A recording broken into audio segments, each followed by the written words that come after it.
A Country Divided, a social analysis of the 2016 presidential election. The 2016 presidential election was the most politically divisive event in decades, the social consequences of which are still being experienced today. The complexities of this event will be explored in the following presentation to illustrate how social psychology impacted and influenced the election of the leader of the free world. Let us begin by exploring the history and events leading up to election night. The two candidates were Donald Trump from the Republican Party and Hillary Clinton from the Democratic Party. On June 16, 2015, Trump announced he was running for the office of the President of the United States. Early controversial campaign promises, like building a wall on the U.S.-Mexico border and banning Muslims in America, lost him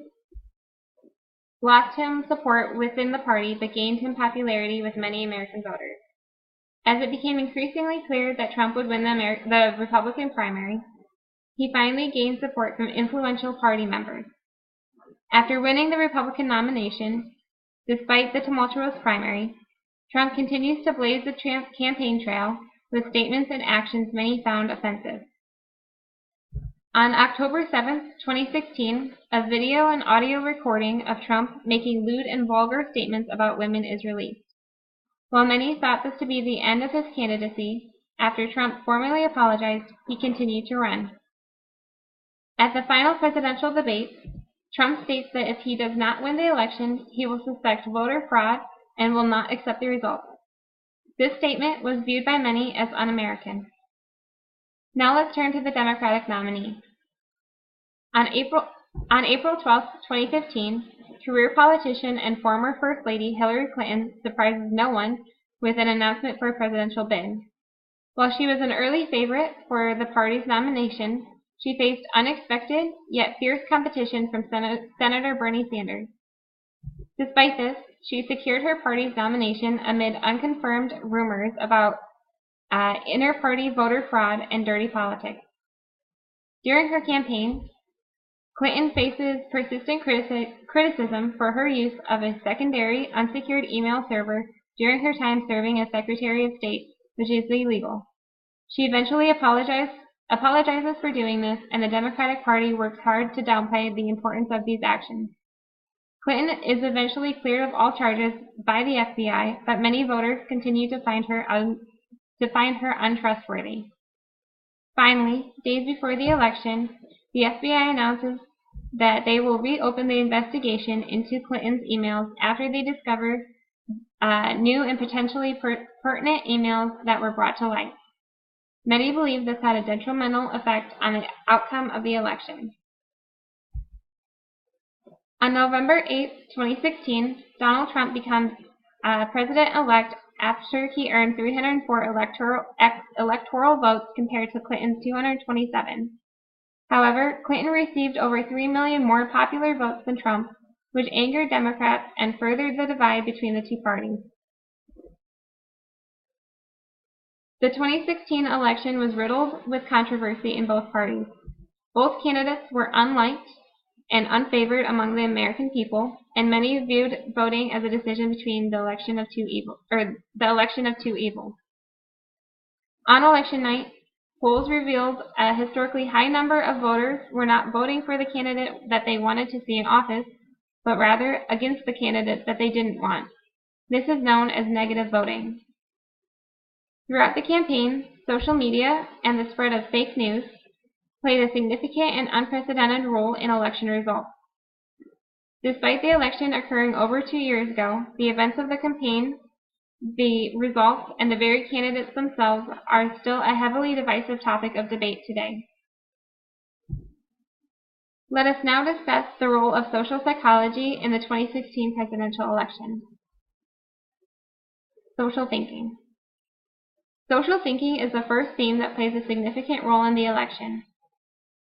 Social thinking observes the way people interpret or deliberately misinterpret, as the case may be, information to support their current worldview. Through this, we can understand from a social perspective how and why people think the way they do. The first important component of modern social thinking is the prevalence of social media. Social media is a platform in which stories can be shared with no fact-checking, journalistic integrity, or credibility. It is reported that 62% of adults receive their news from social media, and the vast majority of individuals believe the articles they read and share to be true, regardless of whether or not they're based in fact. Many social theorists suggest that Trump would not have won the election if not for the abundance of false news stories shared on social media platforms. Another important component of social media, or of social thinking, is how people's opinions are changed and altered. Dr. Richard Petty states that to change one's opinion, he must instill doubt and make the message relevant. In the 2016 election, both parties used these tactics to try to sway voters. A myriad of political adverts attacking experience, credibility, honesty, integrity, and professionalism of the opposite candidate monopolized the media for a month prior to the election, all in an attempt to instill doubt in their opponent. Both candidates used relevancy during rallies, promising to save jobs and provide tax cuts for the people whom they were speaking to. Finally, one cannot discuss social thinking without also evaluating cognitive dissonance. Cognitive dissonance plays an important role in self-justification and is the way people make sense of the world in a way that prevents psychological discourse. When presented with information that contradicts personal beliefs, the natural instinct is to reject this information or deliberately misinterpret it so as to not be forced to alter your perspective. In the 2016 election, this was exhibited by supporters of both candidates.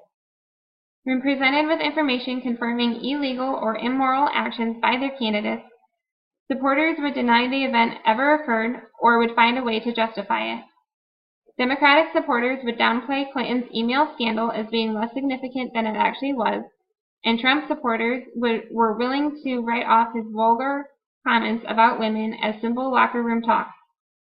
The more information that was presented, the more vehemently the supporters would reject it. Another major psychological theme present in the election was social influence, or how one's behavior is affected by the people around him. There are many ways to influence behavior, but the two most common are through deliberate persuasion and non-conscious influence. While both methods can be successful, deliberate persuasion is often abrasive, and many people reject these tactics when they recognize them. Alternatively, non-conscious influence is subtle and implicit. One way to employ non-conscious influence is through repetition of a message. This is seen a lot in politics, specifically with campaign slogans and catchphrases. The 2016 election was no exception. The Trump campaign chose the slogan, "Make America Great Again," from the beginning, and Trump himself coined several sayings at his rallies, including a memorable "Lock her up" chant. In contrast, Clinton's campaign struggled to settle on one slogan, going from "I'm with her" to "breaking down barriers," before settling on "Stronger Together." The absence of a single, repetitive, and memorable slogan negatively affected the Clinton campaign and cost her important social influence. Two additional components that must be evaluated in consideration are social action and the social learning theory. Social action is significant both in the 2016 election and the political world in general. Social actions are actions of individuals seeking to address problems within the society by participating in social behavior. Voting is one such behavior. Both the left and right political parties endorse and promote voting as a civic duty, though in different ways. This shared ideology is one of the few things the parties agree on. Many view voting as a social action that is a fundamental component of democracy. The social learning theory is a theory that states that people learn through observing and imitating others. This can be easily applied to the political realm. People often have the same political beliefs as their peers and family members. In fact, the more politically involved a family is in politics, the more likely the children are to have the same views. This is because they are exposed to the same ideas and beliefs as their parents throughout childhood, and they learn through observation and imitation. This is also why political views vary greatly from region to region. The final important aspect of social learning theory is reciprocal determinism. Reciprocal determinism states that while a person is influenced by their environment, they are also influencing their environment in return. This was exemplified in the 2016 presidential election. On social media, when exposed to false news articles, supporters of both candidates were initially influenced by the information provided. Then, by sharing the same article and effectively spreading fake news, they were in turn influencing their environment. Let us now discuss solutions for overcoming our current divisive political climate. As previously discussed, getting people to change their opinion and behaviors is a difficult challenge. Because of cognitive dissonance and the tendency to reject persuasive measures, the first step should be finding common ground. Political campaign managers should stop emphasizing the ways that their candidate opposes the other party's message and instead discuss the ways that they are similar. For example, most Americans want the same basic things: lower taxes, safety from potential threats, a thriving economy, etc. In current political campaigns, most candidates do not focus on what they will do for the people, but rather they work to destroy their opponent's image. By focusing on what unites us instead of what divides us, we can find common ground and engage in candid dialogue, leading to an exchange of ideas and education opportunities. Campaign managers and workers would also benefit from employing these tactics. Using non-conscious influence, they can effectively spread their candidate's message and alter the public's attitudes and behaviors. This concludes my presentation. Thank you for your time.